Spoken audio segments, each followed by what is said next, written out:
have landed on planet 412. I'll be your captain of sorts as we navigate this strange, cryptid-filled world.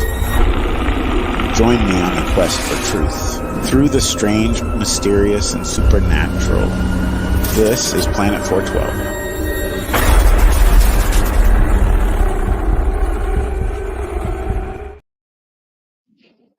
And hello, everybody. Welcome to my first live stream. I appreciate everybody that's here. We're just waiting on our guests, so I just wanted to say hello to everybody in the chat. I'm going to pop that up. Now, granted, there's a few hiccups, I'm sure, that are going to happen tonight, but I see we have Ristol and Holly is here. Thank you. And Isla Wren and John Black Rose and Tammy, North Dakota Southpaw, and Renee, Wesley, Cindy, everybody that is here. Truth Seeker, thank you everybody for being here. Glades Creature, Paula Hawk, Infidel, I just wanted to say thank you to everybody for being here. I'm sure there's going to be some hiccups. It's my first time doing this. I want to first thank my wife, Stacy, who's been helping me out. She actually made me this shirt, everybody. I'm starting to do a merch store very soon. This is a graphic I asked Christopher Garitano from his one show he did about me if I can make a shirt, and I made it. And I have some really killer, epic graphics that Andrew Christie made for me that are going to be available, as well as many other things that I'm going to make part of the store. You'll be able to go there. You'll be able to pick out the specific graphics, and you will be able to pick, color of shirt, what type of shirt it is, long sleeve, short sleeve, hoodie, hat. So those things are coming. It's really exciting to be here. This has been a long time coming. I've had a lot of hiccups lately. Those of you that know me personally know I've had some health issues, but I'm just, really proud to be here. And, I'm super excited that, Wolf Josh Turner is going to be my first guest.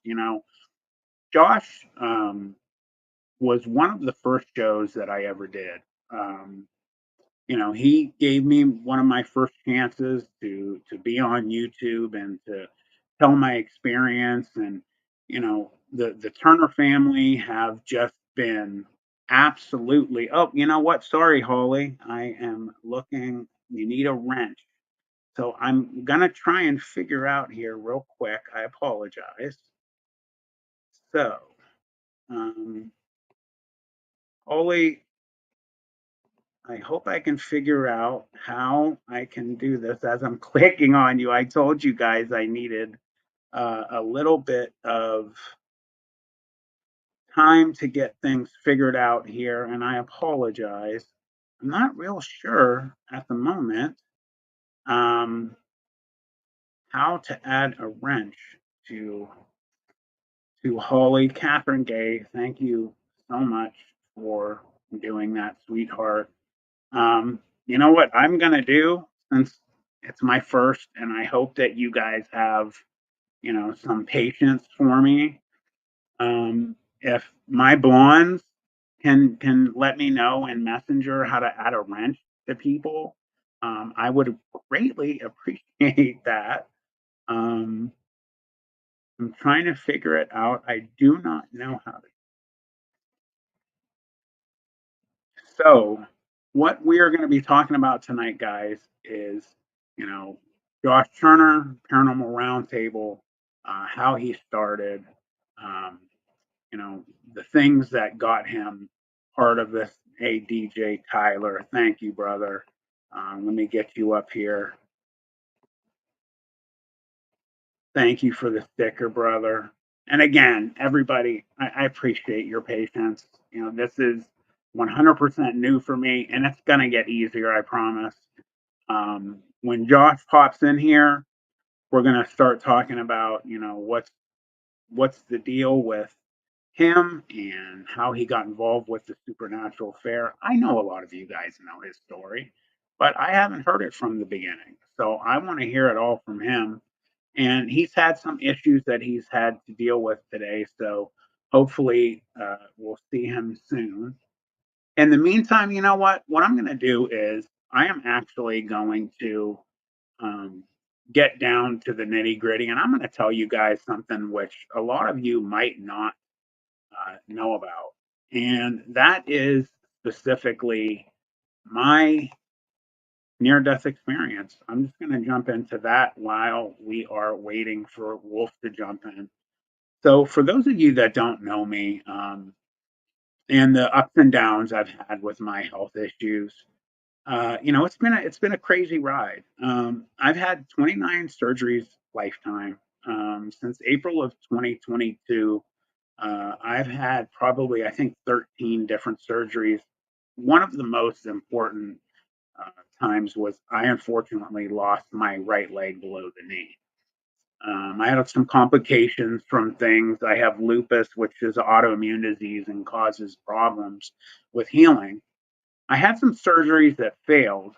And like I'm sure all of you could imagine, losing a limb causes a lot of problems, discombobulation, not knowing how to move around. And right after surgery, I literally fell a couple times right on the leg. I still had sutures in the leg. And what ended up happening was I ended up ripping some of those sutures open. And without getting into extreme graphic detail, I ended up getting an opening on there and my artery blew one day. I was in the car with my wife and my daughter, and I bled out in my wife's car with my child watching. Um, what ended up happening was I lost almost 3 pints of blood, and my heart stopped. It stopped for over 90 seconds. And what occurred was one of the most pivotal events in my life. Um, I ended up telling my wife and daughter that I loved them and I was sorry. And what occurred was I saw black, and the next thing I knew, I was standing, had my leg. Um, it wasn't a bright white light and all of that. I was maybe in a field somewhere, and I noticed immediately that there were hundreds, if not thousands, of people around me. Some were facing me, some were turned away. They were all blurry, out of focus. I could tell some were staring at me, but I couldn't see them. And I ended up getting a a feeling over my right shoulder, and I'm going to bring the comments back up so I can see them. I apologize. I'm not ignoring anybody. Um, I got a strong feeling to look over my shoulder, and I looked over my right shoulder, and I saw my mother and father. This is I cannot tell you how powerful this moment was for me. My father passed away 11 years ago from pancreatic cancer. My mom passed away over 4 years ago to complications, ironically, from lupus, like I have. Um, and they were there, as real as if I were standing here talking to any of you in damn fear 1987. Thank you so much. I really appreciate that. And I will, thank you. With people like you, I can. Um, I and Trash Cat, I'm gonna get to you too. I apologize. I missed you. I'm going to get up to you. I don't want to miss anybody. There you are, sweetie. Thank you, Trash Cat, so much. And hello to Wisconsin. Dogman territory, definitely.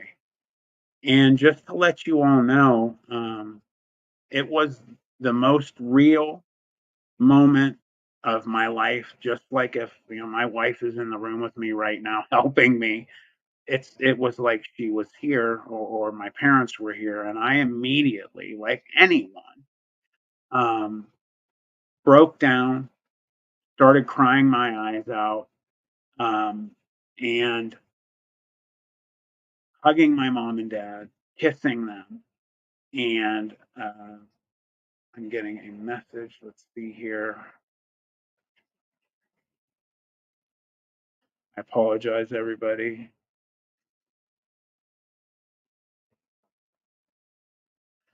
Okay, I will have to click that wrench here in a little bit. It has to be done through YouTube. So I will take a break here soon. Thank you, Krista, by the way. Um, I saw my mom and dad, and just like any of you, losing a parent is beyond difficult. Started hugging, kissing, bawling. Um,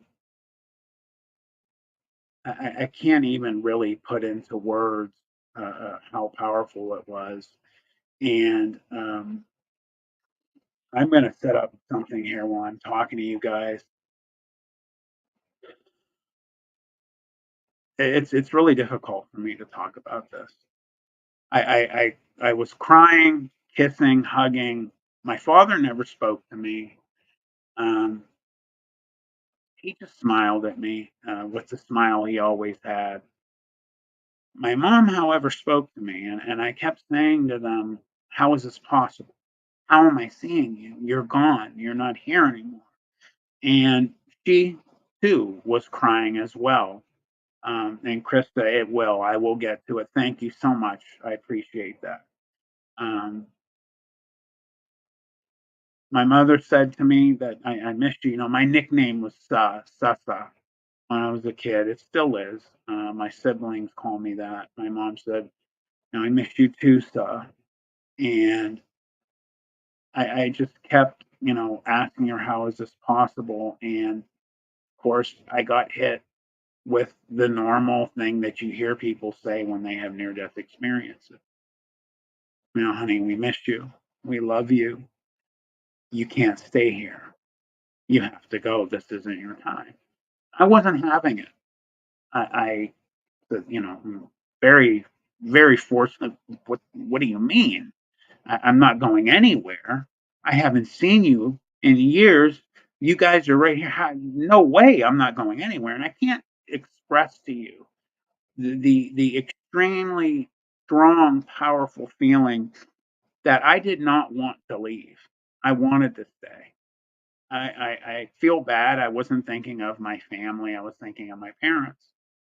And she just looked at me and smiled with the smile that she used to have. You know, I'm a big guy. I'm about 6'4".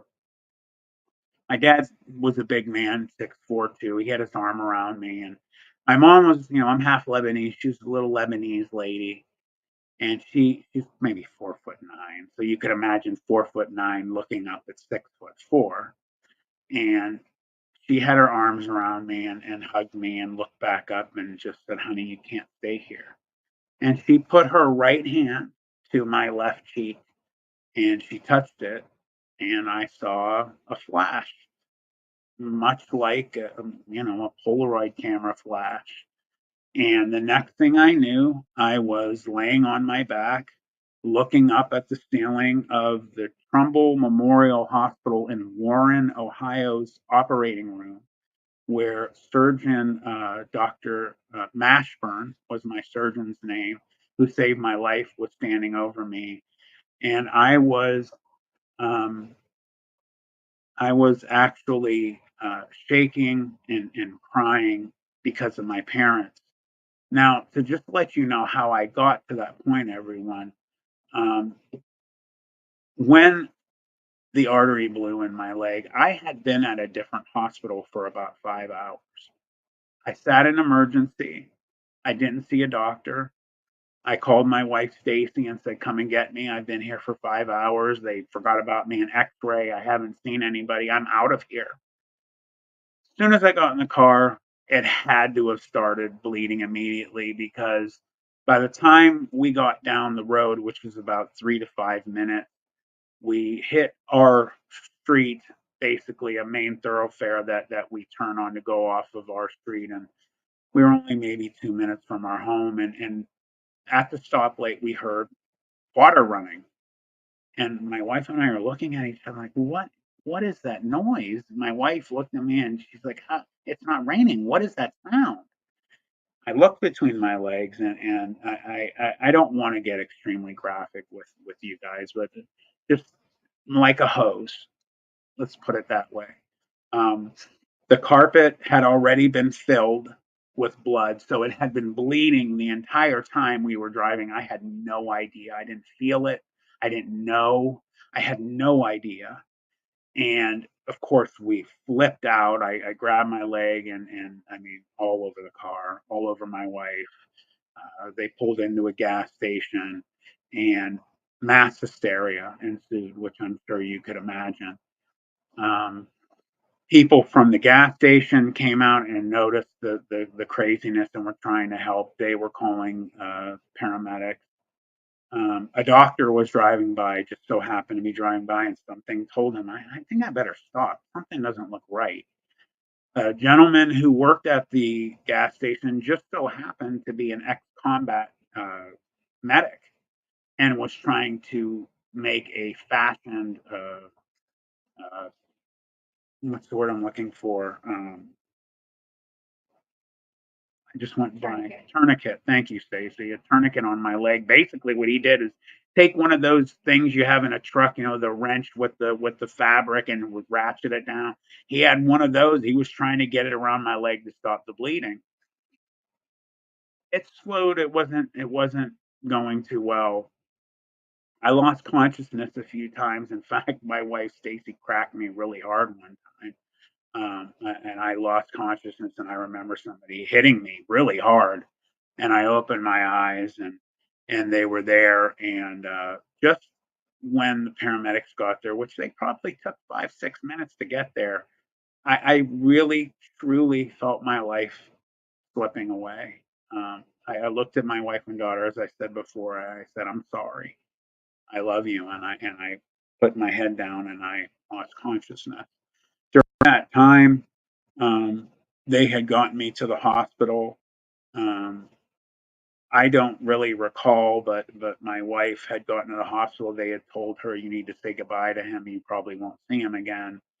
Um, she tells a funny story of me telling her, as she's covered in blood, head to toe, all over her coat and face. And I have Josh Turner here in a second. I'm going to bring him in 1 second, Josh. And I yelled, I guess, about them cutting my brand new Carhartt T-shirt off. I don't recall that, um, but that was something she talks about. I lived through it. I saw my parents. It was as real as me talking to you guys. And I'm going to tell you, I don't want to die, obviously. I don't fear it anymore. I know that there's something after this life. Um, that is why I decided to tell my dog man experience. That's why I've opened up in doing many other things. And that's my near death experience. And I appreciate you guys letting me talk about that. I'm going to bring Josh Turner in. Josh, how are you, sir? Good, Matt. How you doing? I'm doing well. Thank you for being here. It's an honor, man. Yeah. Sorry about the camera. I'm actually in my house in my study where I planned on being at the studio, but I was running so far behind because I had a meeting, like I told you earlier, with an attorney. So Right. No yeah. apologies necessary. I want to thank you for being my first guest, man. I told everybody you were one of the first shows I've ever done, and just to let everybody else know how pivotal it was meeting you and being on your show, coming to your conference. That's the reason I'm doing what I know. It made perfect sense to have you on here. Um, I again want to thank you for this, and I know you've got a lot going on in your life. I apologize about the trials and everything going on. I'm still here, man. But I wanted to, jump right into it. I've never heard personally, how you personally got involved in doing the show. You told me before about your experience, but I'm sure that our listeners right now would love to know, how you got involved in doing what you do, what happened when you were younger to really, kick that supernatural kind of bug into you. You are you referring to my dogman experience or I what? am. Yes, Okay. sir. So do I tell my dogman experience? Is that what I'm doing? Love it if you would. Yes, please. Yeah. Well, mine's mine is it was October 31st, 1990. And of course, Matt, your story's in my book, and my story's in my book too. And so, yeah, it makes sense. You told your story on mine, I'll tell my story on yours. It's been heard, I'm sure, a bunch. But it was Halloween night, and I was out doing things I probably shouldn't have been doing with my best friend, and that was egging cars. And egging cars is not not something you should do, I know, but it's like a tradition in my hometown. And we didn't just egg cars; we would throw them at the police cars, and we would hang out at this one place off Davis Street and be real loud and rowdy at this abandoned house, and the police would come to chase us off, and it was like an every Halloween thing. And we would go to a different place, and when I was a youth, and then until the police would come, and then we would throw eggs at their cars.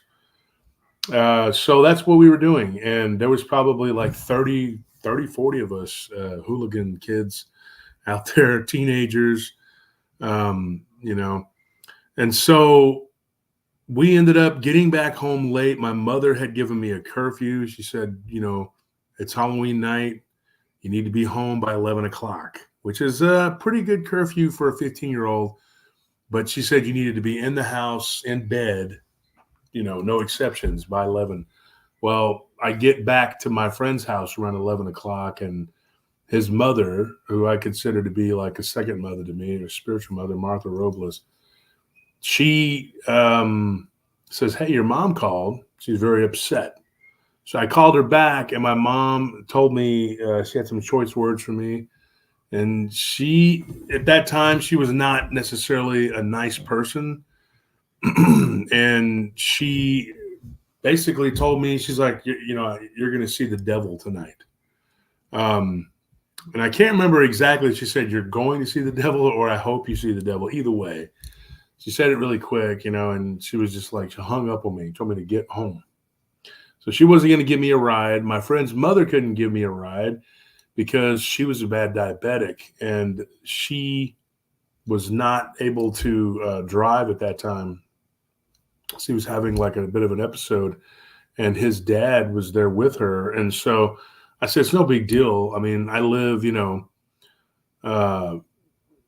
within walking distance. It's not that bad. I can walk a mile or whatever.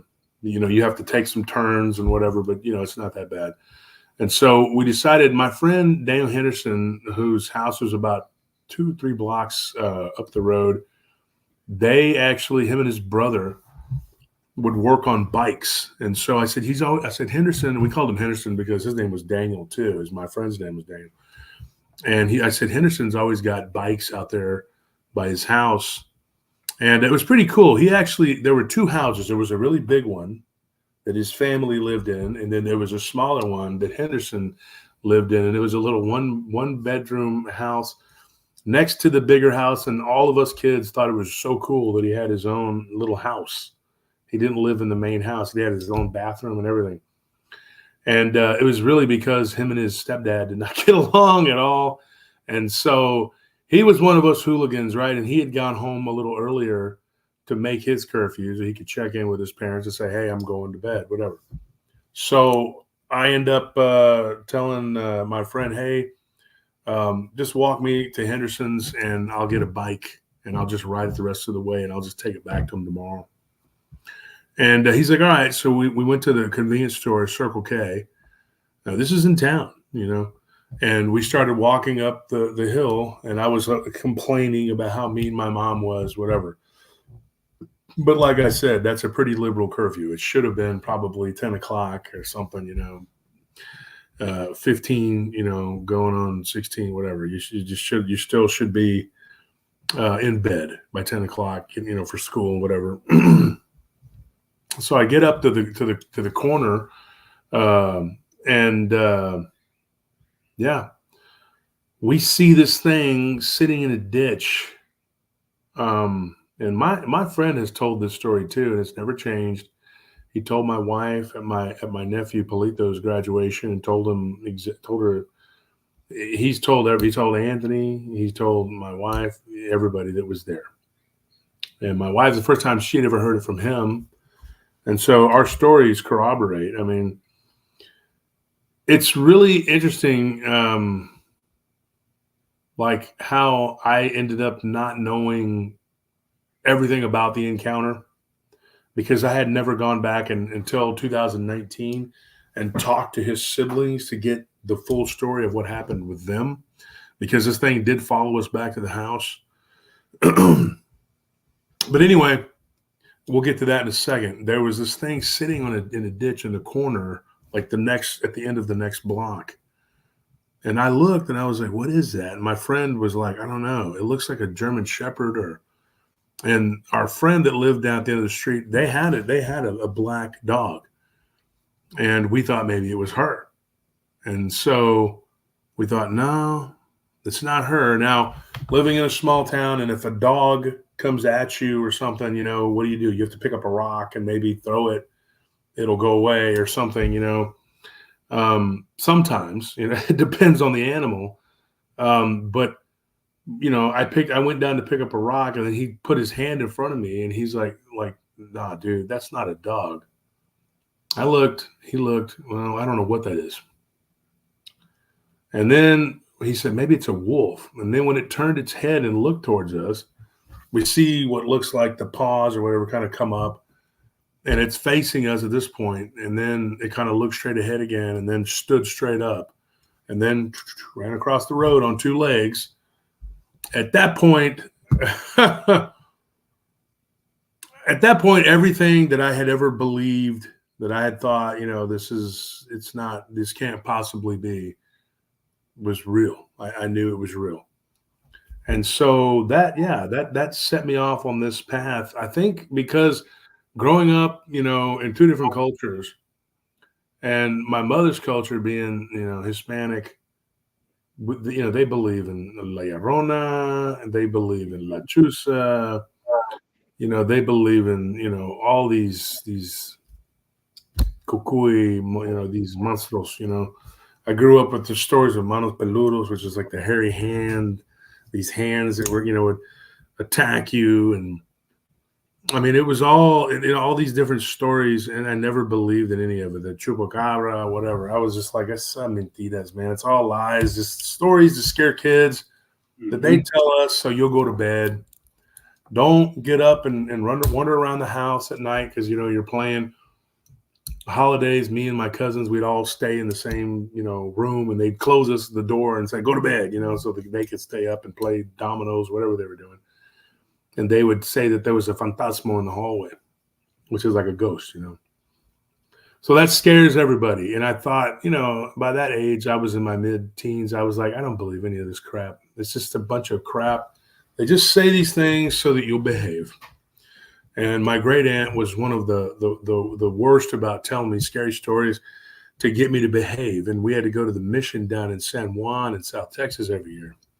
And she would always tell us stories on the way down there. And I think it had the purpose was to make us, scare us into being good Christians, So when we got down to the mission in San Juan, by the time she had been telling us stories for 6 hours, well, hell yeah, you're scared out of your mind. You're lighting candles like crazy when you get there. You're like, because, you don't know what's real and what's not at that point. Then I would always reprogram my brain. And my mom made me do this like twice a year. I had to go down there. And I hated it. It was a long, boring trip. Once you get past Corpus, it's ugly. It's just kind of gross looking, not real. To me, it's not real pretty. Some people think it is. It's not my landscape. And I would just sit there looking out the window and like trying not to die of boredom. And my tia would start talking about that time, about the time we got to Corpus. She would start talking about the weird stuff. And it just went on and on.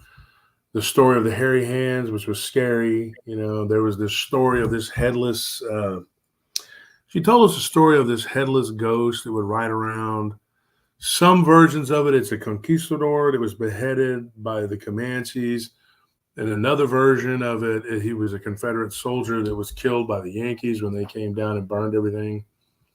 And there is a really rich history there.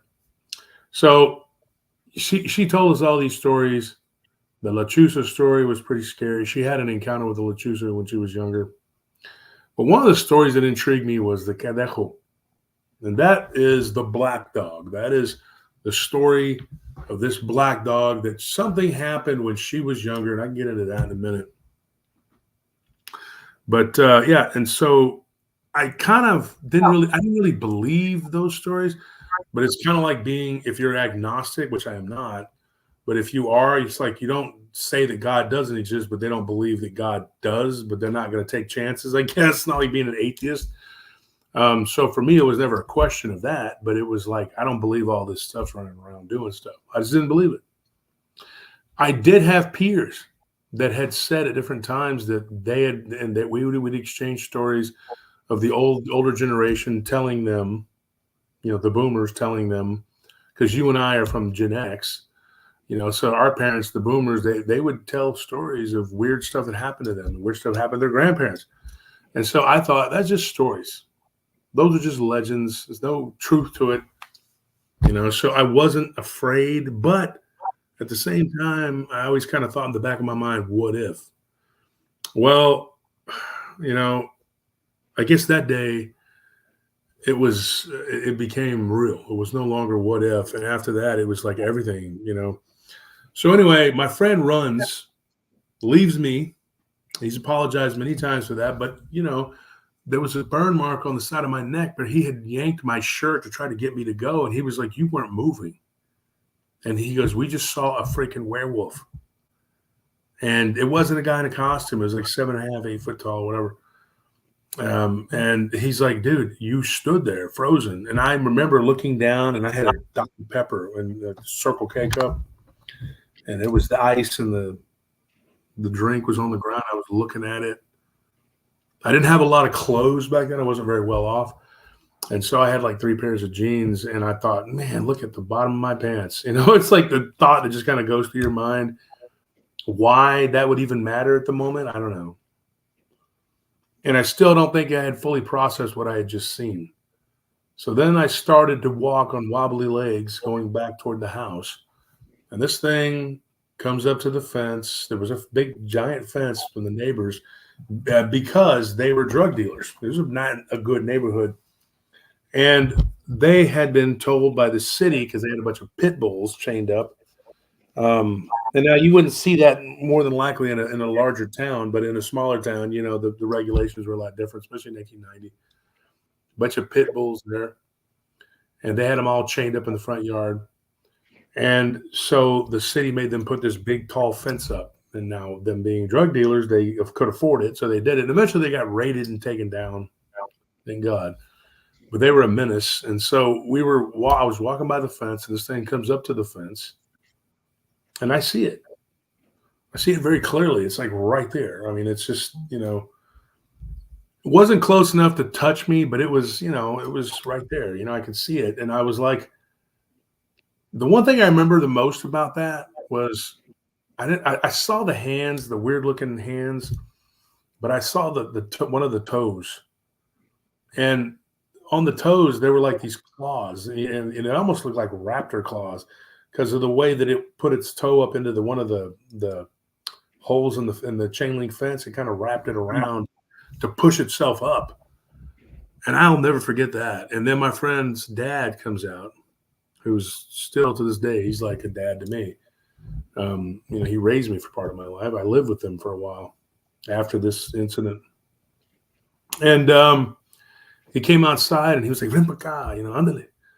What are you doing? And I was like standing there, and he looks, and he's holding, this double-barreled shotgun, and he had it like this, and he did like this, and he looked right over, and he saw that creature, and his face did not change. The porch light was on. I could see everything. And I ran. At that point, I just ran, and I just ran right past it and went inside, still in shock. Sal, very brave guy, he got me inside, and he stood out on the porch for a few minutes looking at it, and he went back in. And years later, I had a guy that worked for me who was that guy's daughter's husband. And we talked about this incident. He asked me about it. And he said, he goes, I tried talking to Sal about it. He doesn't like to talk about it. But there was something that happened prior to that. One day when Sal was outside, he saw this black, like a mist. I've talked about it on the show, like a swirling smoke that was materializing into a black canid dog-like thing. And he was out there helping his wife. She had gone in with the basket of clothes because they didn't have a dryer. They had a washing machine, but not a dryer. So they would hang the clothes on the clothesline. This is the barrio, and everybody was poor, except for the drug dealers. And so he was out there, taking the clothes down or whatever. And he sees this, and they had a light in the back that he had installed. And he goes, and I see this black, like smoke come from the alley, drift down and kind of start to swirl around. He's like, I don't know what the hell it is. And he said he went over to it and just started kicking at it because he didn't know what it was. And he said it was materializing into what was like a dog looking thing. And I guess he thought that if he stopped it, that it wouldn't do it, So when he told us about that, he mentioned some people that live down the street. A friend of mine's grandfather, who I talked about this on DER, told us a story about what had happened to him a few years before my encounter. And that was pretty interesting too. He used to be a gym cutter. And so he had an encounter with these creatures. And he told me, he says, Mijo, I don't think you're lying. I know people are making fun of you, they're picking at you. He's like, but you're not lying. He goes, these things are real. And he said, this is, he's like, these things have been out here for a long time. I don't know what they are. He said things, not like they were a singular animal or a singular creature, but multiple things, like multiple creatures. And he told me, he said, there's something there. I don't know what these things are. He's like, but they definitely exist. And that was 3 days, I think, before Christmas Eve, because at Christmas time, in the Mexican culture, people, they like to give away tamales. There's a joke in the barrio is like, what we unwrap for Christmas is our tamales because we're too poor to have gifts, right? So that was the joke. So my tia had made tamales, and I was taking them, dropping them off, and getting the money for them and everything. And this was like the Christmas after that, And wasn't technically old enough to drive, but I could. I started driving when I was like 11. And so, it's a rural town or whatever. And I'm driving, dropping off the food. And that's when he told me that story. And he told me, he's deceased now, but he told me, he says, man, he goes, I hear something in my shed. He's like, he goes, it was 3 years. I think it was 3 years before that. He said, we had killed a deer and we have two different sheds. He goes, and you boys are always out there playing. He goes, the boys are always messing around with my shed, and I'd tell you, get away from there. Because that was where he had his gems that he would cut. He would make like jewelry and stuff with his wife. He was retired. And that was something he did. And so when he was telling me this story, he goes, man, look, I'm going to tell you. He goes, let's go to the kitchen table. And he sat down across from me, looked right at me. And he said, there were two of them, two of these creatures. Both of them werewolf looking. One of them was about a head taller than the other. But the shorter one was really stocky too. And he said they were big. And these weren't guys in masks. He goes, these were 7-8 foot tall beings. And he goes, and I don't know what they were. He said, and then it hit me. I remember my grandfather, he goes, my abuelito and my tios telling me stories about these legends of these things near the San Gabriel River and out near Granger Lake. These things chasing people, coming out and jumping on people and running people through the cornfields, blah, blah, blah. And he, and of course they started calling it the cadejo, or the hombre lobo, or the hombre lobo, depending on which one. Some people call it the hungry wolf, some people call it the wolf man. There's two different things. And so he said, these things, he goes, they're nasty. He goes, one of my uncle's cows was torn to pieces very quickly, right before their eyes. They had a milk cow right out in their San Gabriel. And he was telling me, he goes, and what happened to me? He's like, I hear the noise. I hear this tearing of like metal. And he's like, and I walk to the back and I see these two creatures. And he goes, and what's crazy is, he goes, we thought that they would be going after the deer. There was a deer that we had just, we dressed, a deer. They skin it and process it, whatever. And he says, every year, we use that shed for the deer. And they also had like chickens and stuff. And so they would use it for animals and things like that. And he said that this other side is where, my gyms were. He said, and these bastards were trying to break into where the gyms were. And he said he thought it was very odd. He had silver and a little bit of gold there and some different types of stones. He's like, but what would they want with that? So he goes, I thought they were trying to rob me. And then I just kept looking and I think, these are not men in masks. And they were peeling back the metal. And when I was growing up, I remember playing over there and wondering, I remember touching it and feeling the metal and noticing how it was peeled back and asking my friend, Joey, like, what caused that? Like, what made that happen? And he was like, I don't know. He's like, I don't know. He's like, my abuelito just said that's. And so when you look at that as a kid, and then he's giving you the confirmation years later of what had happened, why it was that way, and I can't remember how long before he said it was. I thought it was a few years or 3 or 4 years. I don't know. But anyway, when I first noticed it, I think I was like 12 or 11 or something like that. And we were in the backyard playing what we call stickball. And I remember like the ball rolling up to the shed, and I walked over to pick it up. And I remember looking at that metal peeled back like a sardine can.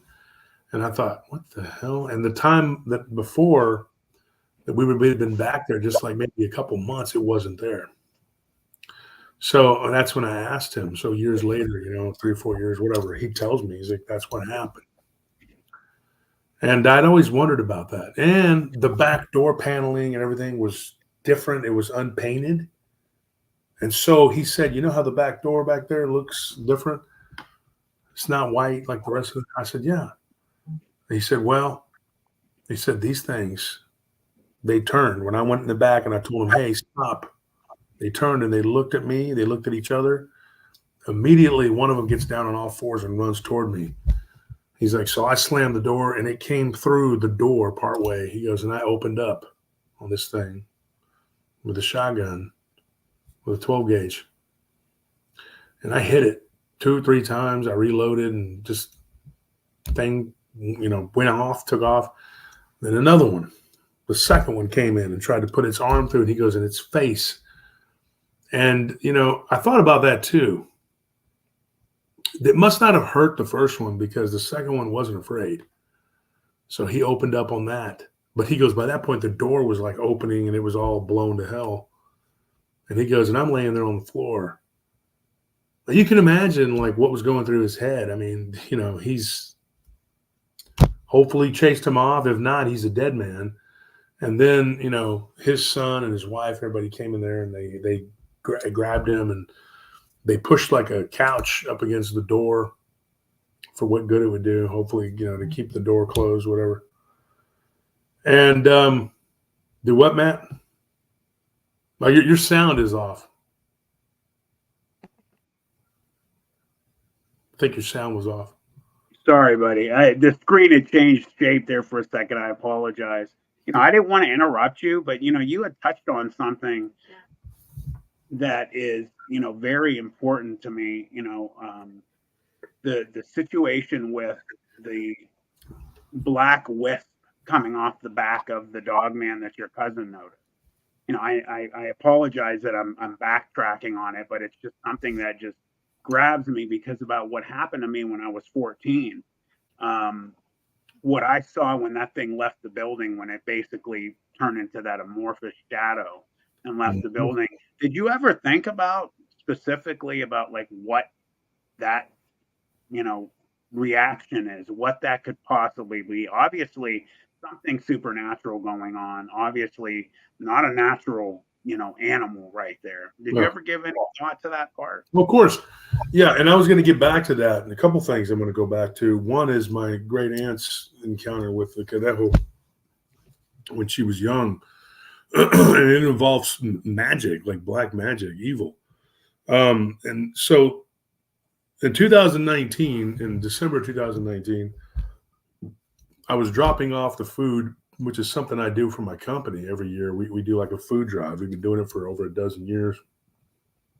And so we were dropping off food to I call him Uncle Sal, but he's not related to me, but that would be my friend's dad. My friend's now a preacher in my hometown, but his brother was remodeling a house kind of across and up the street. And it was rumored that the person that had lived there had killed themselves years before. I don't know if it was true, but it was rumored that it was haunted. And so he was doing some work on that house, and I went in there to talk to him, and I said, "Hey, Junior, what's going on?" And we went into the back and we started talking. He started showing me the remodeling. And I actually took Bettina and Maddie over there whenever they came down to visit. We went by there and he was outside and we talked to him.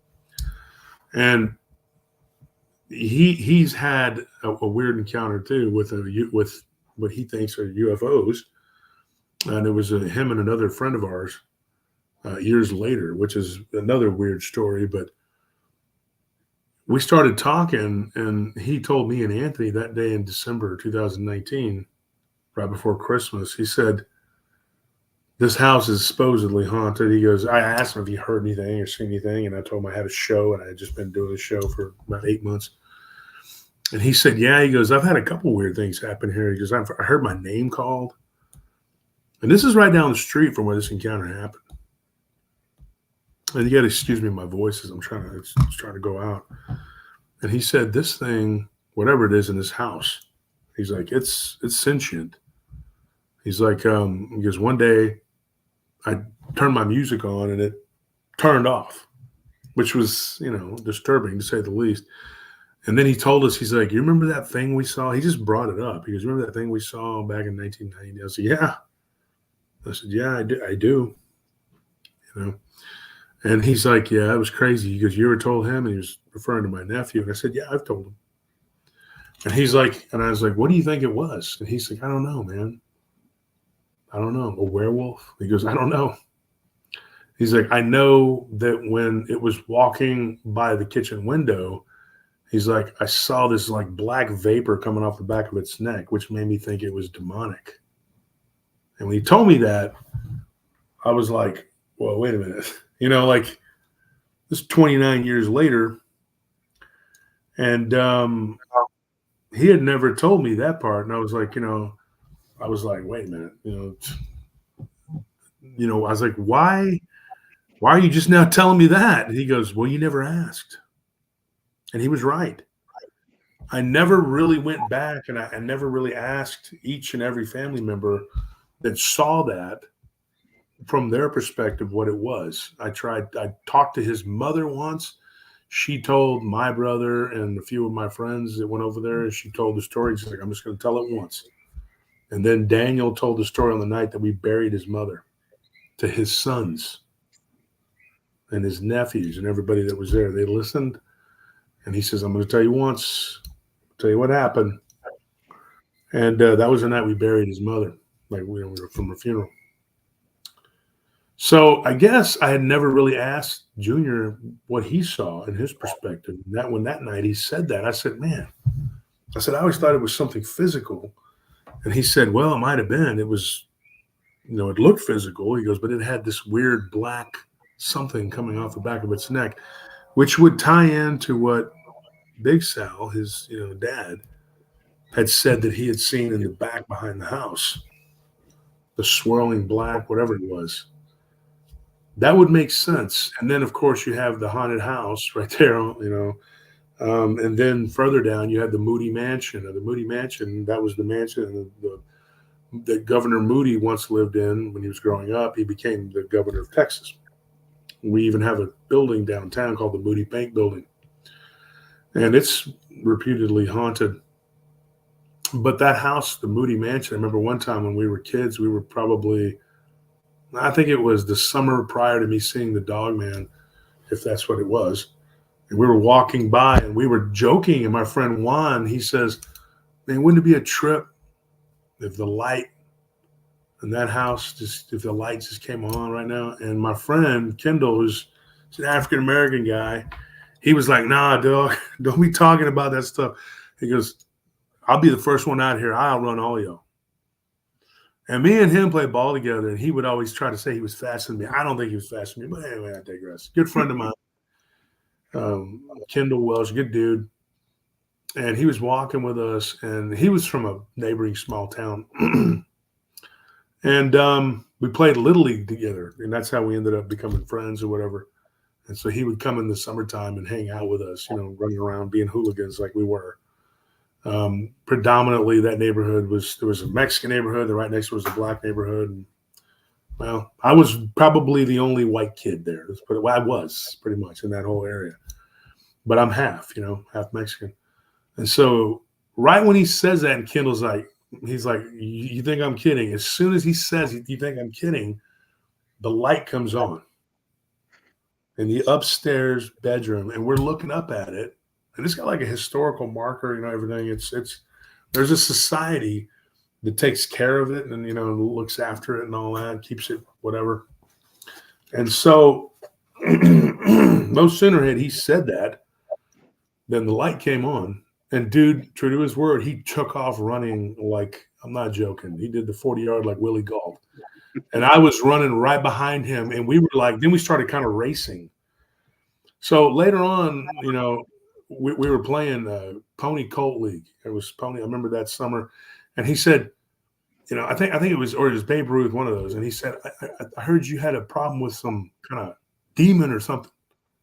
And I said, who told you? He said, Ricky told me. I said, Ricky told you that? Because they were all teasing me, calling me Wolf Boy. That's how I got my nickname. And I said, oh man. I said, well, Ricky wasn't there, so he's going to say whatever. He says, nah, man. He goes, let me tell you something. He's like, I believe in that stuff, man. He's like, my dad told me one time when he was down at Black Bull Bridge, is what we call this bridge out there by San Gabriel. He said that he saw the Black Bull. And that's crazy because my friend Daniel's dad saw the Black Bull. It's this Black Bull that will appear over this bridge and people will run through it. Or sometimes they'll smack it like it's flesh and blood. And it'll not make their car veer off the road into the ditch or into the creek. It's a very shallow creek right there, or a very wide, very narrow but deep creek, put it that way. And people have told stories of it. I've talked about it on the show on the Hoxie Bridge episodes. And so he said, dude, my dad saw the Black Bull. And I thought, wow, that's crazy. All this weird stuff, So I thought about it at that point in time when I was a kid. I was like, people are telling me all these weird stories. I had to start collecting them. So the next summer, I did. I started writing stuff.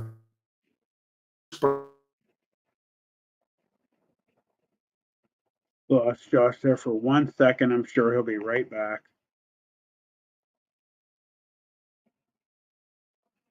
There you go. Well, is it working now? You're good. Okay. So I started keeping journals, full-on journals of what, weird stories and high strangeness people would give me. And I thought maybe I'm going to write a book. Well, my fingers have all been mangled from boxing. You can look at that finger and see how you see that one right there. You ain't going to do much story writing with these hands. Typing hurts, And so I thought, I'm probably not going to, but luckily for me, podcasting came along and here we are. But here's another one. Do you want to hear another one? Absolutely. Okay. So my great aunt told me and my cousins and everybody the story of the Cadejo, which she swears up and down was true. She's deceased now. But she said that when she was a young girl, she used to chop cotton.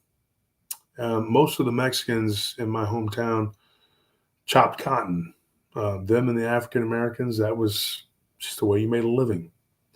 Some of them would become seamstresses and work in the sewing factory, and then some of them chopped cotton, or some of them did both. My great aunt was very industrious. She did both. And for all intents and purposes, she was my grandmother, because my grandmother died when I was really small on my mom's side.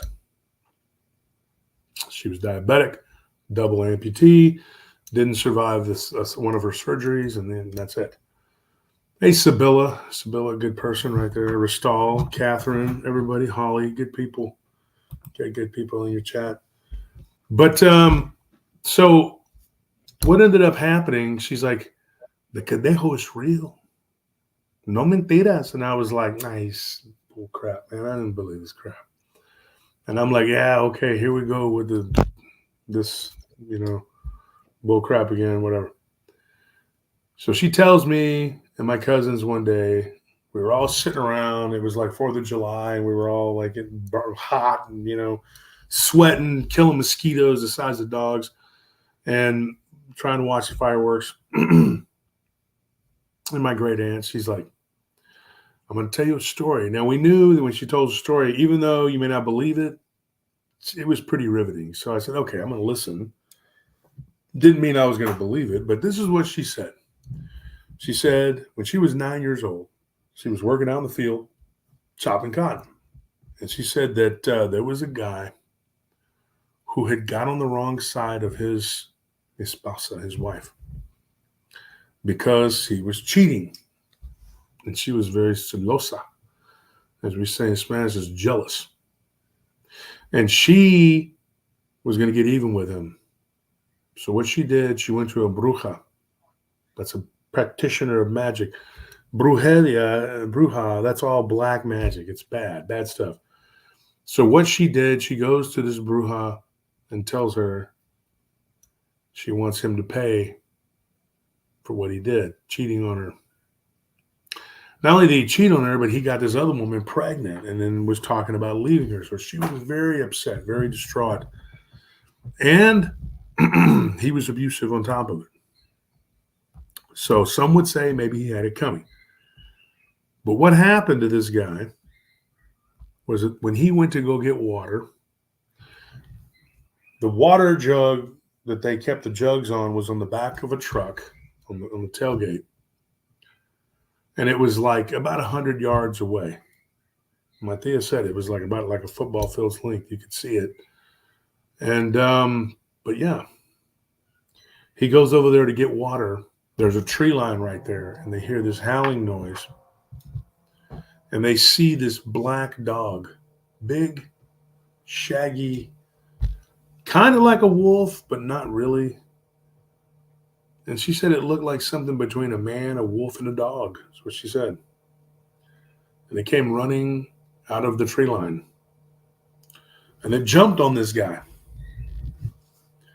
And it began to bite him and attack him and basically was ripping him apart. She said, you could see as we were running up, there was blood. One of his arms was torn off. He was mangled. She's like, and as we got closer, the dog had retreated and gone off back into the woods. And it turned, and she said that they could see it, red eyes, staring from the tree line. Like, she's like, it just lowered its head, and then it just lowered its body. And she said it just crawled underneath some underbrush like a spider and was gone. And she said that this thing had torn this guy to pieces, but when they looked at him, there was nothing wrong with the guy. He was just laying there slumped over. And she was like, what were we looking at? What did we see? And so did not know what they were looking at. It was just a guy laying there. Coroner's report came back. He had cardiac arrest. His heart had stopped. But she's like, I know what I saw. And we saw this dog tearing this guy apart. I've told this story before. There were some guys up in Detroit that had given me, he was a homeless guy. And they gave us a story like that, you know, that this guy was a practitioner of magic, and he sent this black dog to kill these two guys. And they were druggies, you know, junkies. And this dude that they owed money to was a drug dealer, but he supposedly practices black magic. And this black dog came and ripped them apart. By the time they got up to the top, and I've told this on the story in one of the Halloween episodes. And by the time they got up there, the guy was dead. The good dogs were gone. There were two of them. And yeah, same thing. They ruled it cardiac arrest. He just died. So that is what the black dog is capable of. It's capable of tearing you apart, leaving no trace of it, and then it's gone. Now, at the time when she told me that story, I laughed. I was just like, this is stupid. But later on, I started kind of thinking about it. Hey, Bettina, what's going on? I noticed your shirt too, Off to the Witch. That's Garitano's show. He's going to be on my show later tonight when I go to the studio. Yeah, I asked him if he would be okay with me making a shirt out of it. He said, "Yeah, sure he would, man. Yeah, he's our friend. He's one of us." So this, you know, black dog story intrigued me, and now when I was 17, I had an encounter with what I believe were the black dogs, and I've told that story on my show too. It's an episode with a guy I used to box with named Tony Duran. He was a witness. He was with us, and he came on the show and talked about what we saw.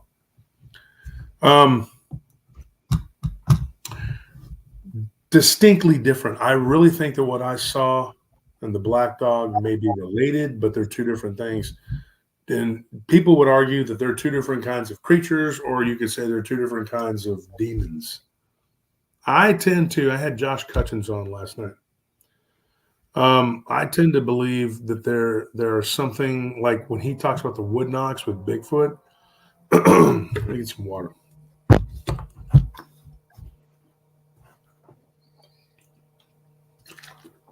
It's really cold outside, so we overdid it with the heater. I'm freaking burning up in here. that'll do it for sure." Hang on one second. Let me turn this fan up. I'll be right back. I want to thank everybody real quick who has donated tonight. I can't thank you enough how generous everybody has been. And, you know, I just want to tell you, you know, that means so much to me. More than anything, on top of you guys donating, just the fact that you guys are here hanging out with me. You know, I know I got a lot of stuff to fix. I got it figured out with the mods. It's going to improve. I promise as we go.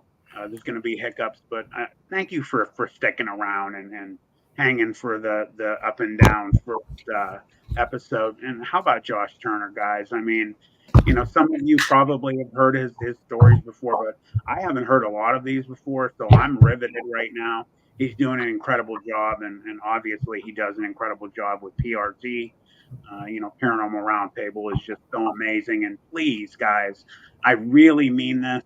You know, if you're not already a subscriber, go to Paranormal Roundtable at YouTube and subscribe, like it, hit that notification bell. And like I always say lately, guys, if you don't want to finish a video, walk away, let it play. That's so important to everybody who makes these videos.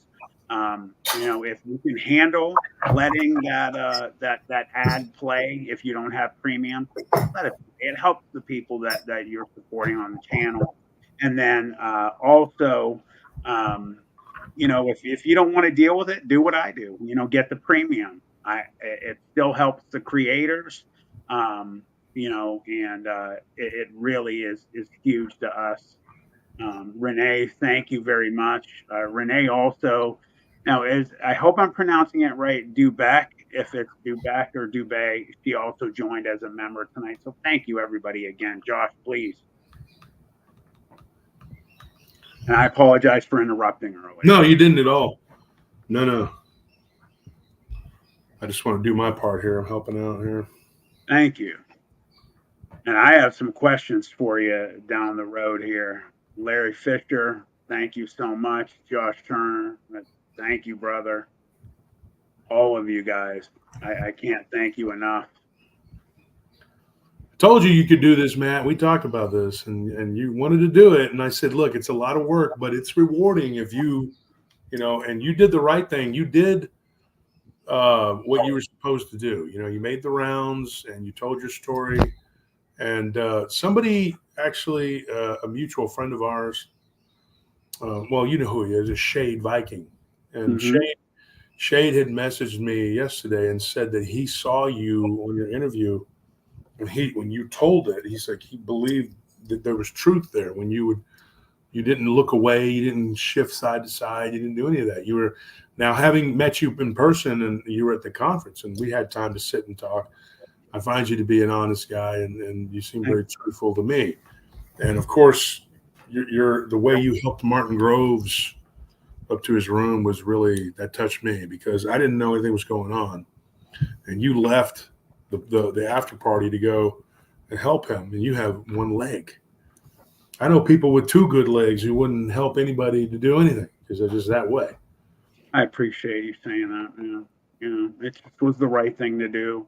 He's a good man, and he needed help, and he was really sick. And you know, I always say in my interviews and stuff, you know, I've had this innate ability, just call it just notice people watching or detail. I just noticed detail, and I was sitting there and I just was watching him, and the more I watched him, I just saw he wasn't well. So you know, I just did what I thought any decent human being would do. I appreciate you saying that.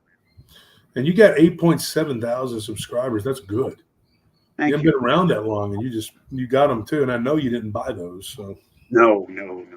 I've been working my tail off. Buying subs and views and you can look at, you know, with mine, you can look at people commenting, you can look at the views, you can look at people, you know, hanging around.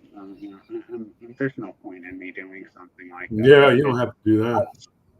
So I appreciate every single person who's here. I truly love every single subscriber. It is very special to me right now what's going on. How's your leg? Been doing better?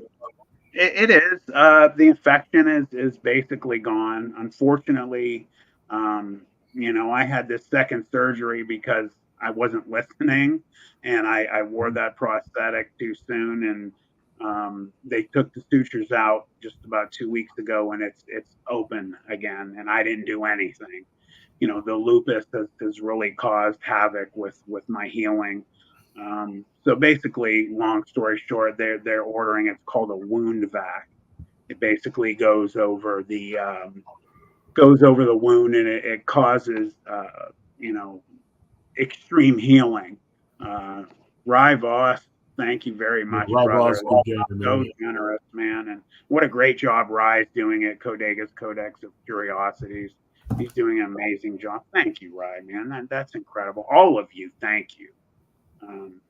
You know, it's rewarding when you know, Josh. I mean, my God, you've got almost 32,000 subscribers, and you're kicking butt and taking names. When you work hard, people don't realize how hard it is to do this, and it really is special when, I mean, just even a few subscribers, one is big to me. So, you know, I appreciate everybody that's here, big time. Yeah. It looks like you'll be at 10,000 in no time. We have to have a little celebration when you hit 10,000. That's a big milestone. My wife, actually, Stacy, we have a deal that when I hit 10,000, she's gonna wear a I Believe shirt. She said Sasquatch, but it's Dogman for me, so she's gonna have to wear a I Believe in Dogman shirt. So this is my wife, Stacy. Everybody. Hi, guys. Nice, Stacy. Yeah, I think we're friends on Facebook. I'm not sure. I think we are. Yes. Yeah. Thanks. I'm Twirl Pros in the comments, so if you wonder who that weird person is, it's me. But I can tell you guys that. What was it again? Let me make sure I got it right. Oh, Twirl Pros. I actually teach people how to throw batons. She's Wow. been a dance and baton teacher for 32 years. Yep. Wow. Well, I mean, there's an industry for it. There's people that do it. Every school has that. Yeah, a lot. Yeah, which is great. She's actually, I'm going to toot her horn. She's actually considered one of the top 3 baton teachers on the planet. Thanks. Wow. So that's the truth. I'm not lying here. Again, she busts her butt. But this one right here, Josh, before I came down to your conference, you said to me, Matt, is this something that is going to help you? Is this something that you believe is really going to be pivotal for you in doing what you're doing? And I said, yep. And well, and we should preface that I live in sunshine and rainbows, and Matt lives in like dark and scary clouds. We are complete opposites when it comes to this. So, I mean, when he first started talking about this, I said, honey, people aren't going to believe you. And he said, well, you don't believe me anyway, so who cares? She changed her mind. Truth from an impromptu truth. He's going to be on my show tonight. He's one of the twins that were abductees. And they told their story last Friday, but they're going to be on with Garetano and Chris James, the author from Laredo. Good friend of mine, too. I met him at a UFO conference with Ken Gerhardt and Ryan Edwards and Ann Celine. But he told me point blank, he's like, my wife doesn't believe in any of this. And, I mean, it's boy. Yeah. I mean, it's entertaining. So I listen to it. And I'll tell you what, like, for someone like Matt who had all these health problems and had this has been an amazing. I tell him he has like some best friends on here. Everyone is so supportive. I do. It's a very tight-knit, cool community. And he's from one of them. Yeah, so he's really lucky because, like I said, I teach baton twirling, which is, if you ever watch the show Dance Moms, really kind of crazy. No, I'm not on the show. Oh, I was going to say, okay, yeah, because that show got like a lot of. The drama of like,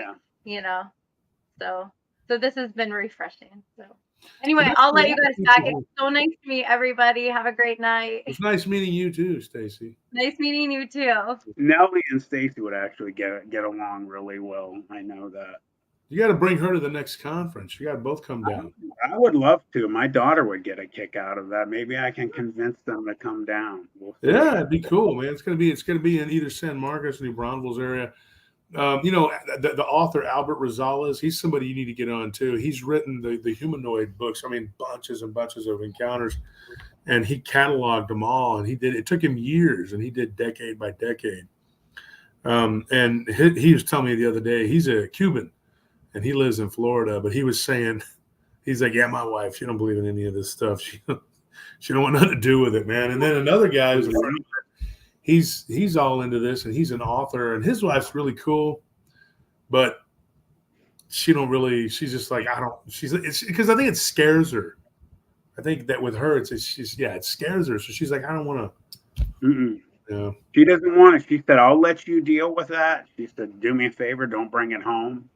I'll deal with the happiness and my daughter. She said, you can deal with the supernatural and the evil entities. She said, I don't want anything to do with that stuff. Yeah. And I will, and I have been. Yeah. You got like 144 people in the chat. That's pretty good for your first live stream. If I would have remembered, or because I couldn't remember when we were supposed to do it, but if I had a little more notice, I could have advertised a little more. I know we could have had 250 in here. I can tell you that. Well, I would hope that this isn't the last time you'll be a guest. So no, of course not. I got a lot of stuff we could talk about.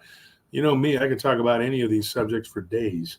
Josh, there's something I've been, and I don't mean to, completely switch from where we were before, but, something that is really, grabbed me about you is, your appearance on These Woods Are Haunted and what happened in the church.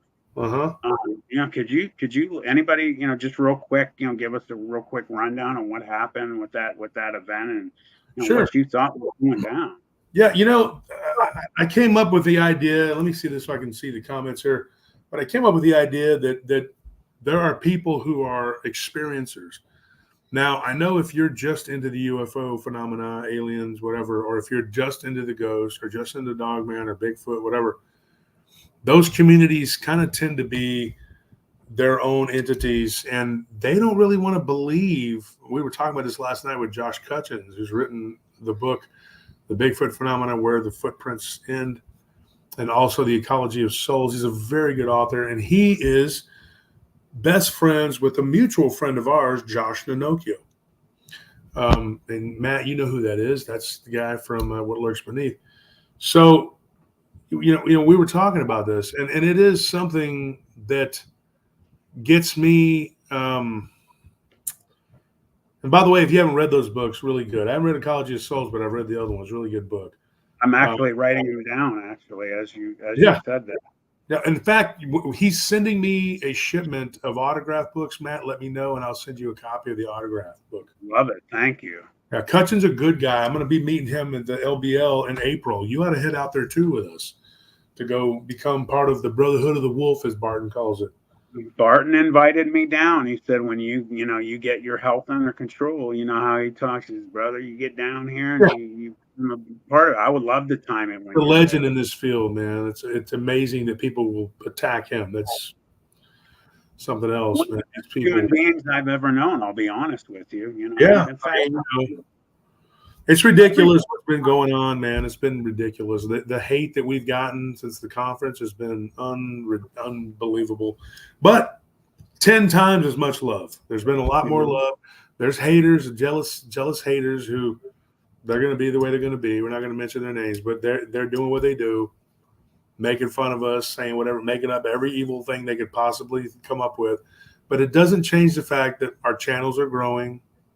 And some amazing friendships have come out of these conferences. I was glad that you came to my conference and had you there. I wanted as many people from the field to show up as possible. And I love the collaborations that came out of it. Mm-hmm. I love it. I love when we were sitting there eating dinner, and Nanokio was across from me, you were next to me, and then you had Garatano on the other side, and everybody was talking. And I told Nellie, I said, look, I wonder how many collaborations are going to come out of that. And of course, you worked with both of them. Right. I love it, dude. That was so awesome. Every time you were doing something, I was like, that's it. He's going to do it. He's going to make it. His channel's going to be good.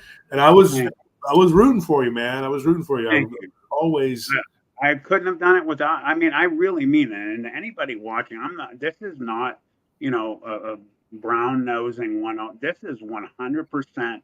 My wife can attest to this. This would not be happening. I would not be here without you, Josh. It wouldn't be happening. I wouldn't. You probably would have made it. It just, the conference helped facilitate it, but it wasn't. You did it yourself. It's not. I don't take credit for that.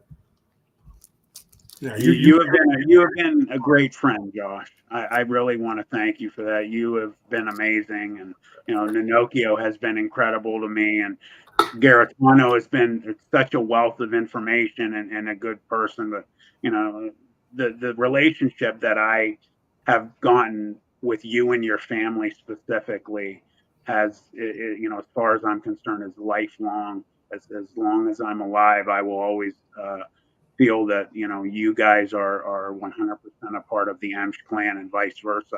Yeah. So I really appreciate you. Hey, Mike Turner. Mike's in the chat. Gwen Hunt, Tommy Gunn. I see a lot of paratroopers in there tonight. Everybody, hello. Everybody, nice people. So, well, we got sidetracked. What was the question again? You want to ask? I had asked you about your experience in the church on These Woods Are Haunted. So what ended up happening, I'll give you the whole how it came about. Michael Sheehan is a friend of mine. He's a good guy. He's a producer at Travel Channel. And I got to know him. He reached out to me and he said, I was looking through your channel, and he goes, and somebody had recommended you. And I can't remember which one of my friends it was that had said, hey, talk to Josh Turner. Well, he was looking for Bigfoot Dogman experiences, but they were actually liking the idea of finding somebody who had had a ghost encounter in the woods too.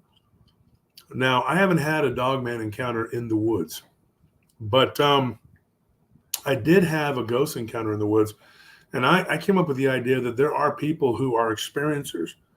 Now, if you're in one of these other communities, you're going to be like, how is this person, seeing ghosts, Bigfoot, UFOs? There are people, and I've learned this over the last several years, who are experiencers, and they have these encounters. Me and Barton did this project, the Bigfoot Project, and we interviewed all these people, some of whom ended up being in our book, The Bigfoot Phenomenon. And so that's from the Bigfoot Project, and we interviewed a bunch of people for that book, but only so many made the cut. So if I write another one, I already have the material there to do another one. But right now I'm doing the vampire book, so I got to get that done. But here's what I'm going to tell you. When he contacted me, he said, if I could get him Dogman witnesses to be on the show. And I said, yeah, believe me, I got Dogman witnesses for days. So I contacted several people who I thought had some pretty neat encounters that ran the gamut, whatever. And I gave them they said, yeah, we'll do it. So I gave him the information and said, contact those people.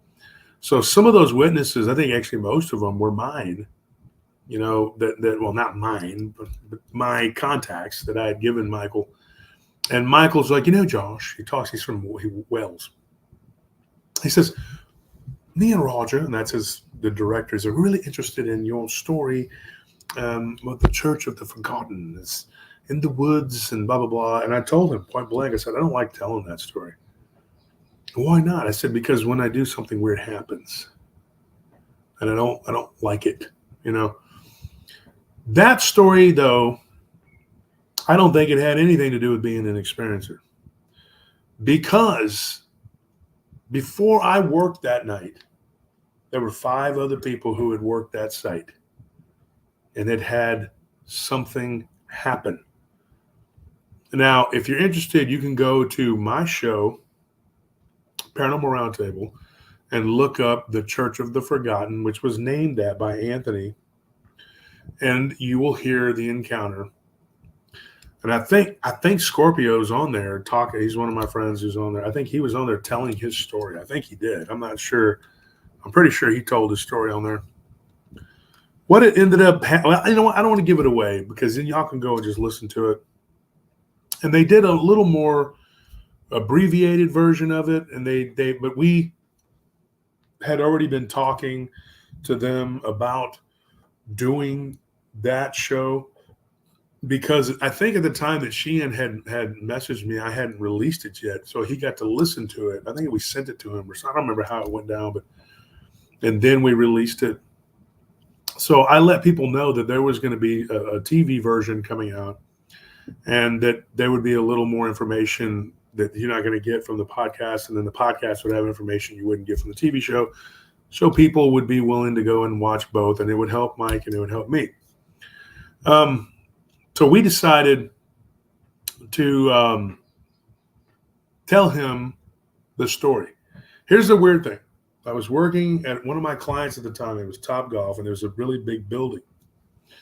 And I was at one side of the building. That building's like 12,000 square foot. I've heard somebody say it was 14,000. I don't know if it's 12 or 14. I know it's huge. But I was on one side of the building. I was on the south end of the property, down in the bottom floor. And I had 2 guards that night. They were on the north end. Now, if you're all the way to the bottom on the north end and they're all the way to the other on the second floor, they're not going to hear you. And you're not going to hear them. So I had my wife's tablet, and I did the pre-interview, whatever you want to call it, where you give them the story, whatever, and then they decide how they're going to do the interview, directing it, whatever. And they had me there. Roger, he's from London. And like I said, Michael's from Wales. And they said, start from the beginning, Josh. Tell us everything, blah, blah, blah, whatever. So I started telling them the story, what happened to me.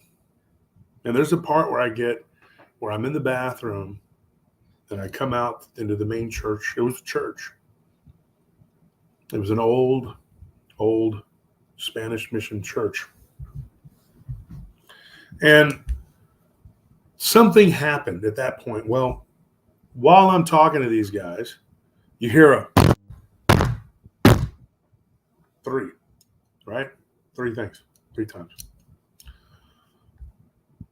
And it startled me, but it didn't surprise me, because whenever I tell that story, for some reason, at a certain point, you'll hear stuff, And when I got to that particular spot in the story, they heard that.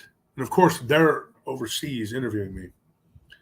And this was during COVID. You couldn't, there was no going. We couldn't, do the interviews in person. We had to do them on the tablet. And they heard it.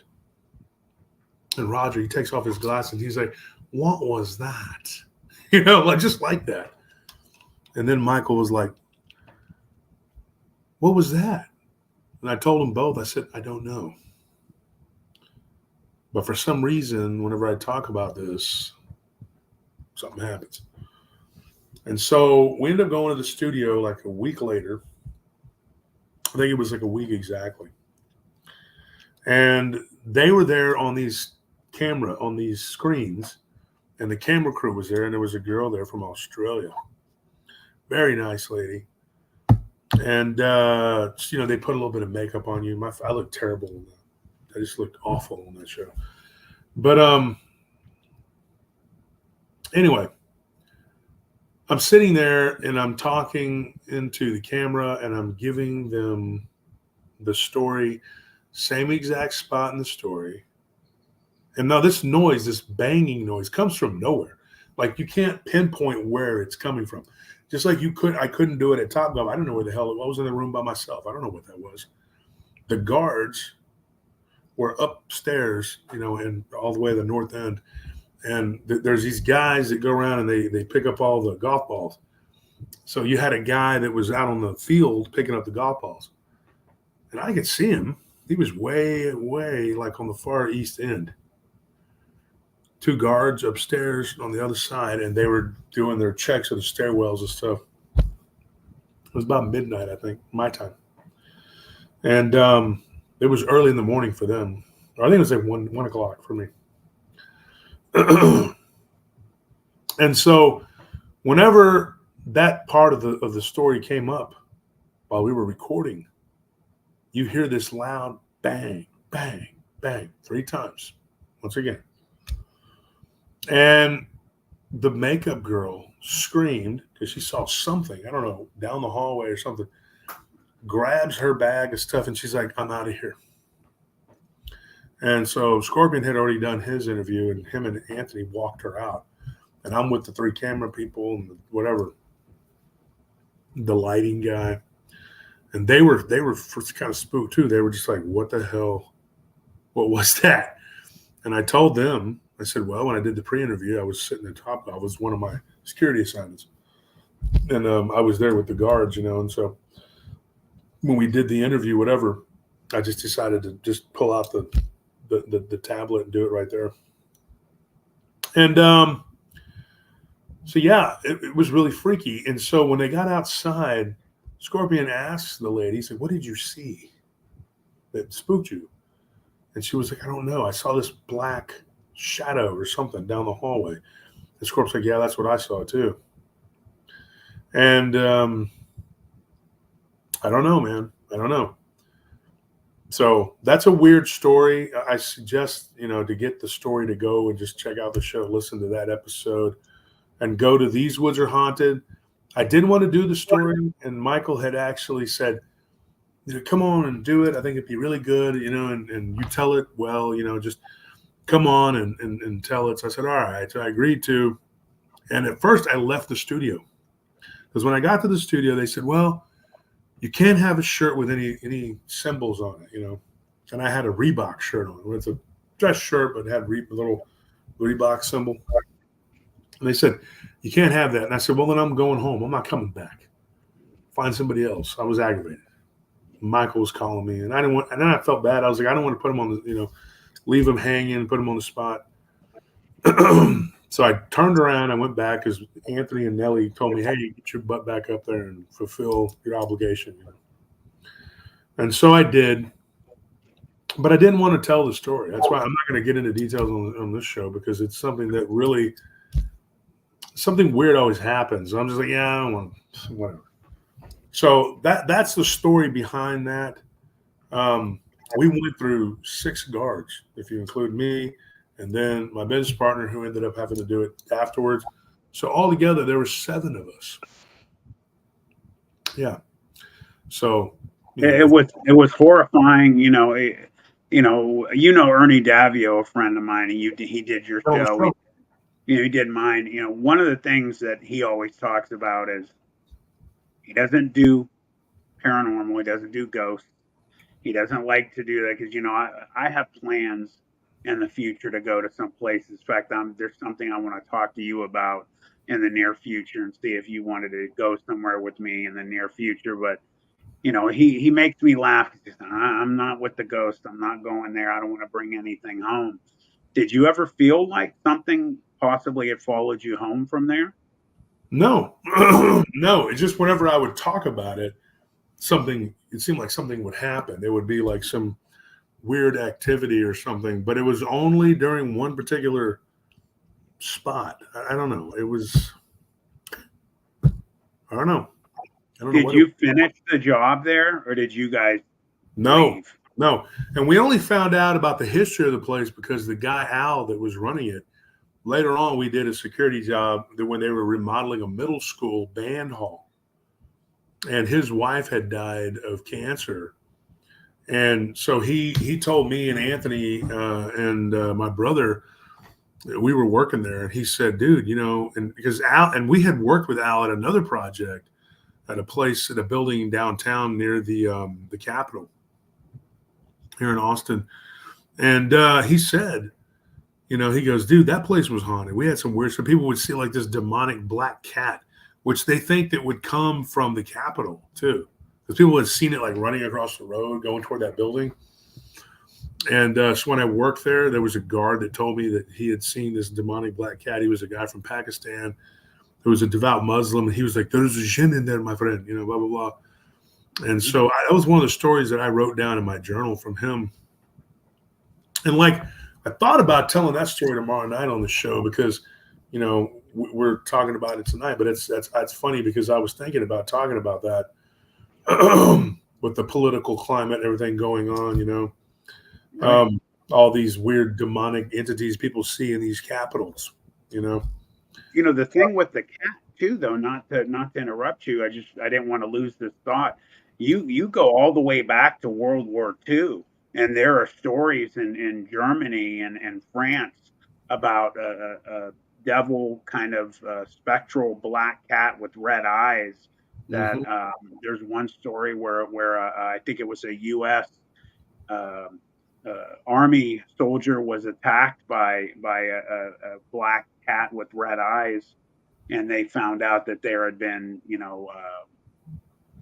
types of events that had happened where they had killed cats and they did witchcraft and things like that, maybe connected to that as well. Yeah, I mean, when you stop and you think about it, I mean, politicians, I've heard stories that these people and actors and stuff, they'll do anything to get to where they're at, and so, there's a precedent for it. One of the reasons why when we adopted Martis, he's a black cat, and I think it was in early October, and I was going to get a different cat, but Martis had such a cool personality, and the lady was like, she's like, we don't like, she was like, I'm not supposed to say this. She's like, but we don't like some of the people that come and try to adopt black cats during, October. She's like, they look like, not good people. And she's like, we don't like to leave them for adoption in October. And so we ended up getting him. And I look at him, he's probably the coolest animal we got. He is the chillest cat we have. We have 3 of them, and he's super cool. And I wonder about him, I think he's like, I don't know, and the reason is because we went back up there a couple weeks later, and we were buying pet food from that place. And the guy that helped me pick the cat out, giving me information about their personalities. And he told me, he says, man, maybe 2 days after y'all came, these people dressed all in black, just acting all weird. They came in and wanted to adopt a black cat specifically. He's like, and so it was like we had just talked about that. Mm-hmm. So he thought, he's like, maybe it's a good thing. And just like with our little Truffles, our little dude, they were going to sell him to a Mexican restaurant, his little pig, and we ended up getting him, and he's a really cool dude, man. He's like my little buddy. When I'm in here in the study, he's always in here he likes to be in here with me, but he'll come up and do this thing where he's a lot heavier now. He's not a little piglet anymore. And he'll lay on my feet. And I'm like, dude, you're heavy. It's like, and he's cool, man, because like if you drop food on the floor, cats and dogs will eat it. So you don't got to worry about anything, But they wouldn't eat vegetables. So now we have an animal that will eat that and the vegetables. So if you try, like last night, I like red peppers, like not I like hot ones too, but like those long, thin, the skinny, sweet bell peppers. Mm-hmm. I like to eat those with Lyle's hot sauce, Lyle Blackburn. Oh yeah. Yeah, and I'll put it in some like this low sodium dressing. And so I was eating that last night, and I dropped one, and that first time I'd seen him turn his nose up at a vegetable, and I looked down, and he was just like, like he didn't like it. So he'll eat a hot pepper, but not a bell pepper, not a regular. So me and Anthony and Nellie were looking at each other like, what's wrong with this dude, man? He won't eat that. So we figured out there is a limit to what he'll eat. He won't eat that. He won't eat citrus peels. He'll eat watermelon rinds, anything like that. But he won't eat the lemon, or he won't eat citrus peel. I've heard nothing but amazing things though about pigs as pets. I've heard as good a dog or better. Mm-hmm. Smart dude too, man. His best friend is our Beans, and she is a doodle, labradoodle. And she's so cool, man. And she loves the pig. They play together constantly. But they're getting a little older now, so they've chilled out some. But every now and then, you'll see them just running around in circles, going from the den to the living room to the kitchen and back again. And they just go crazy. And sometimes I'm in there, I've been trying to write and do some other things, and I'm like being distracted. And then ultimately, I'll end up stopping playing with them. And so that's a big distraction. But I love having our little family. But back to what I was saying, when I talked to Al that day, he told me, he says, look, he goes, now, he's like, supposedly this band hall is haunted. He goes, that would make 3. And so I asked him, I said, that's crazy. I said, did you ever get any more information about that place? And he said, yes, my wife did before she passed away. And go to the show or go watch that episode and you'll see. So he gave me the backstory to it, but I have to run here.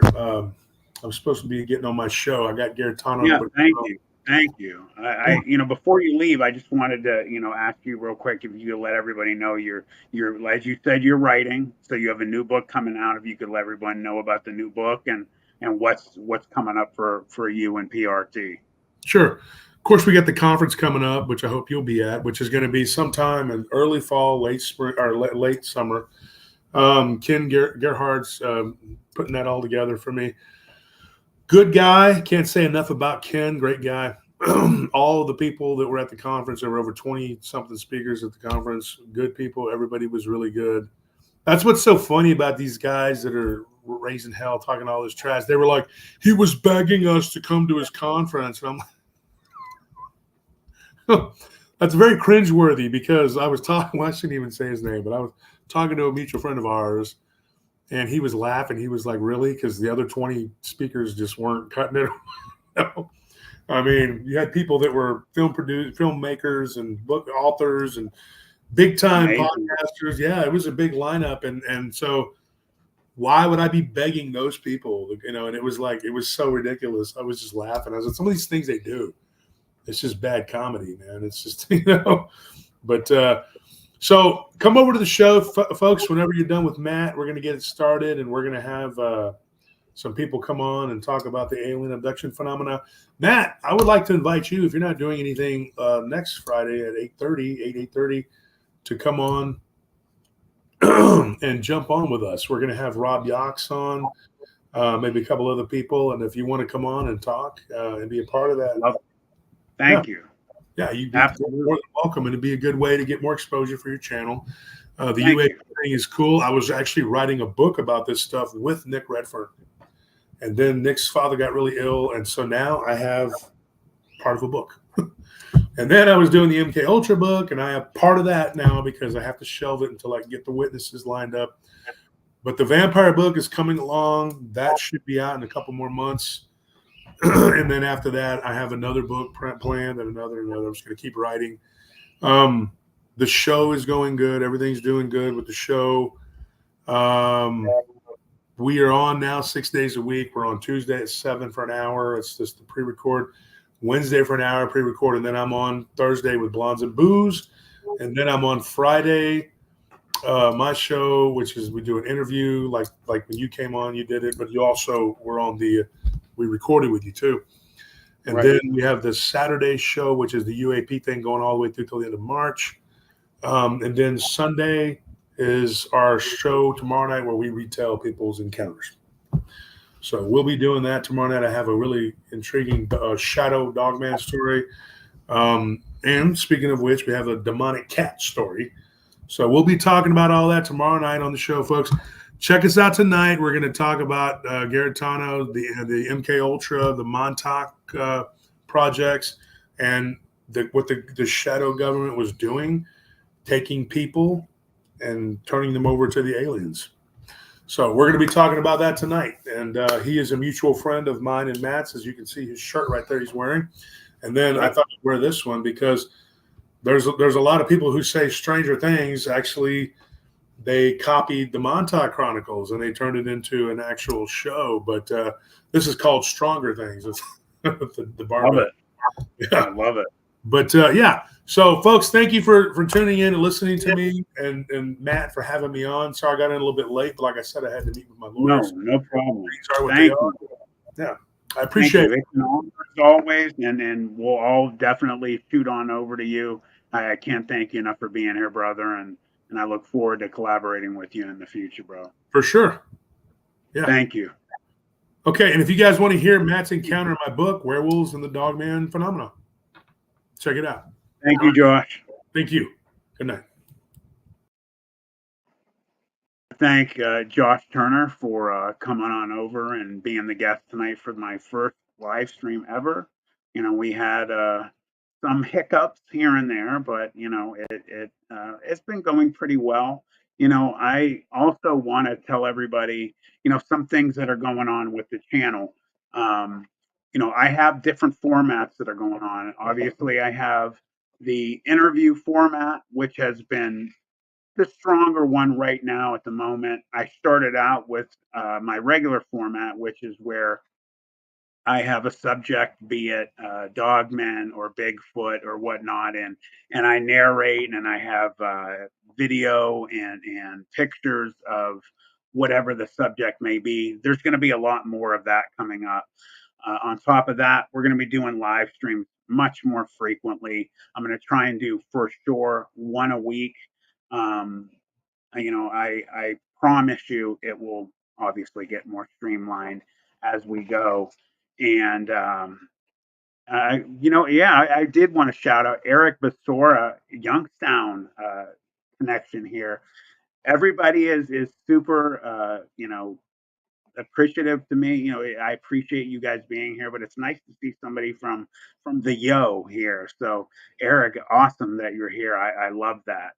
You know, on other real quick, just to let you know on the other formats that are coming up, aside from the live stream, the regular format, the interviews, I am also going to be having something that I'm fiddling around with. I'm hoping that you guys will like it. I don't really want to give it away, but there are basically some channels out there where you have stories being told that are different than the narrations. You have visuals going on, and I'm going to give that a try. You know, there are probably 6 or 7 different interviews that I've done recently that are sitting, waiting to be edited. One of the hardest things to do is edit. and anybody that has a channel here knows that's the thing that takes the longest. So there's going to be constant content coming. We're like I said, going to be streamlining. We're going to get better. I'm looking forward to down the road having Planet 412 Studios, moving out of this area and going into an actual studio. I really wanted to point out again, besides all of you that are here, I want to thank Holly for being here tonight. Uh, CR Gay, Larry Fisher, my wife Stacy, for you guys moderating tonight. Holly Mangum has just been a tremendous friend. Eric Vasora, Youngstown baby, love it. And Catherine Gay, CR Gay, like I mentioned, she's helping out. You guys, thank you. I really appreciate that. And Tyler, thanks again. Tyler, DJ Tyler Radio. He is somebody. I met him and his wonderful girlfriend Sam at the Paranormal Roundtable conference. The majority of the people that I'm super close with, not everybody, but a lot of people I really have deep relationships with, come from those people that I met at that conference. But I have some super close friends that I've made since then, Rye Voss and a number of other people. Please, Andrew Christie and like I said Larry Fisher. I met Larry at the conference. Josh Turner, Josh Nanocchio, Dominic Josh Nanocchio from What Lurks Beneath. He's one of my best friends on the planet. He has been somebody who has been here for me more than anyone can really know. He's a behind the scenes kind of guy. He's not real out in the open. He has been such a good friend and support to me. I can't really put into words how much Josh has been there for me. All of you guys that have been reaching out to me and supporting me, it means the world to me, and it's helped me stick with this. I can't tell you, there's been a few times over the last 6 months that, I've questioned if I could handle this. It's gotten tough. I'm not going to get emotional, I promise. It's been an up and down, rough battle, but because of you guys, I'm sticking with it. I'm going to keep doing it. So I just want to make sure that you guys head on over to Paranormal Roundtable after we're done here. Texas Front Porch is also going to be on. Make sure you guys support the Blondes with Booze, Barton Nunley and Humanoids. His wife Letitia is just an amazing soul. Rye Voss and Codega. He's doing such a great job there. Man, what Rye's doing. Andrew Christie and Sasquatchers and just so many great shows going on. Please support them all. I can't thank you enough for being here tonight, making this a success, and it is only going to get better, guys. So I'm going to say goodnight. I want you guys to have a great weekend, and thank you very much, guys. You made this a very special first evening and first live stream, and it was a success. And I couldn't have done it without my moderators and all of my friends here. So come here, Stacey. Go ahead and say what you were just saying. I can't hear you. Great job. You want to say goodbye to everybody? Okay. Might as well. Bye, everyone. Thanks for jumping on. Thanks very much, guys. Thank you. Thanks again. And we will see you very soon. Make sure you head on over to Wolf Turner's Paranormal Roundtable tonight. Chris Garitano is a great friend, and he has been a huge support to me as well. Thanks, guys. I love you all. We'll see you guys later. Thanks so much for tuning in. Don't forget to like and subscribe. Thanks so much for tuning in. And I screwed up again, so you can laugh at me. Thanks so much for tuning in. Don't forget to like and subscribe, as it greatly helps out the channel. I'll see you next time on Planet 412.